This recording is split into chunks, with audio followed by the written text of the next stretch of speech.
Welcome to Voices from the Earth's Puzzle at Port Royal project. I'm Ilene Evans, the director of the project, and I've had the honor of portraying Harriet Tubman since 1991. Our journey with Harriet Tubman has kept us learning about America through her eyes, with her unique perspective on our journey as a people toward freedom. In the American Civil War, she participated as a soldier, a nurse, a cook, a laundress, and as a spy.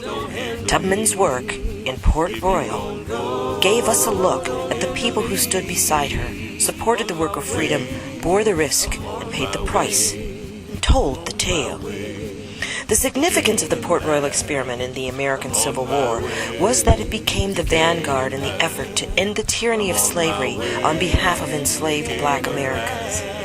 It is little told as part of America's story, but this 5-year period was a critical turning point in America's struggle to gain her identity as a beacon of human liberty and equality. The Port Royal experiment established the legitimacy of people of African descent to be part of the American family as equals. Because of the success of the Port Royal experiment, the United States Constitution was reshaped to define and identify citizenship, who Americans are, and what rights should belong to such citizens. The Port Royal experiment forever changed the social structure of America. This effort established full legal rights and entitlements from the few upper-class landed gentry to the many, regardless of class, race, inheritance, or education. The Port Royal experiment confirmed the value of human rights, and people from across the globe point to these American standards of equality and human rights without knowing the story that shaped the nation.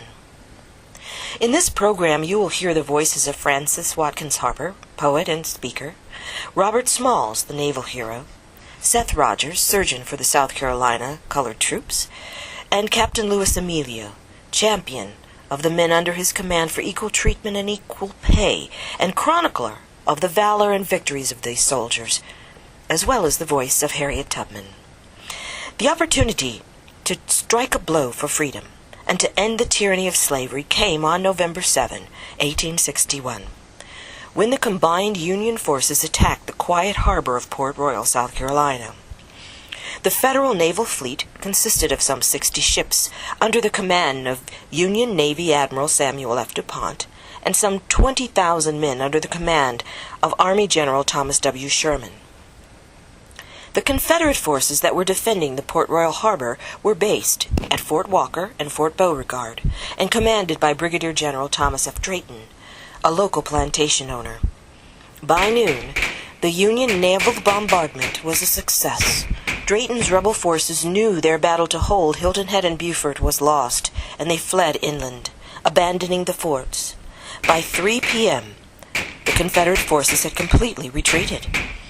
When Union troops landed on Hilton Head Island, they encountered no resistance and discovered that the island's white inhabitants had already fled to the mainland, taking only what they could carry and leaving behind people who had been held in bondage for generations.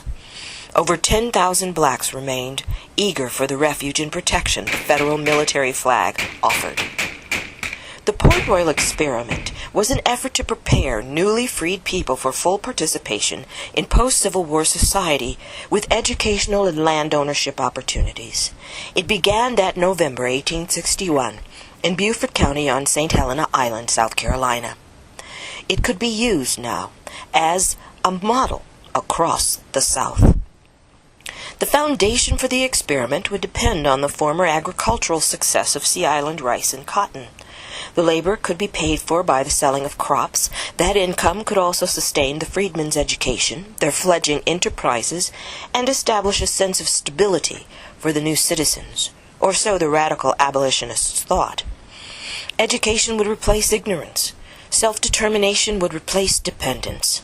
The South would have a social and economic model to replace a slave labor system.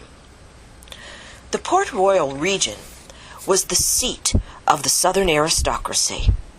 It was in this community, which had been sustained by slavery, and amid its wealth, power, fortune, and privilege, that this experiment was to be tried. It became the battleground for the most radical of American ideals. Abandoned lands were to be used to establish freedmen and women in a successful community to work the land left by plantation owners. No more auction block. Black people were to be paid for their work, own land, and govern themselves. Lincoln's cabinet set out to prove that people of African descent could learn, could fight for their own freedom, and could make a positive contribution to the Republic. In 1863, a second component of the experiment was introduced. That was to recruit and train men of African descent to be soldiers in the military campaigns, and to have them fight next to white soldiers on equal footing of pay and promotions. Northern abolitionists and their anti-slavery organizations supported the freedmen and women in becoming self-sufficient, and to at last make true the phrase in the Bill of Rights, with liberty and justice for all. Some believed that the Port Royal experiment was a failure, but for those who were a part of it, their letters, diaries, news reports, and commentary tell a very different story. They express a sense of hope and reason to call it a great success, and so it was, for a time. What went wrong? Where is the legacy now? Why do we know so little about the people in the story? There's a story. Please follow our work for the next 5 seasons to hear the whole story. Ask us for a program for your school or community, purchase a CD or DVD, or come to visit our work in Thomas, West Virginia.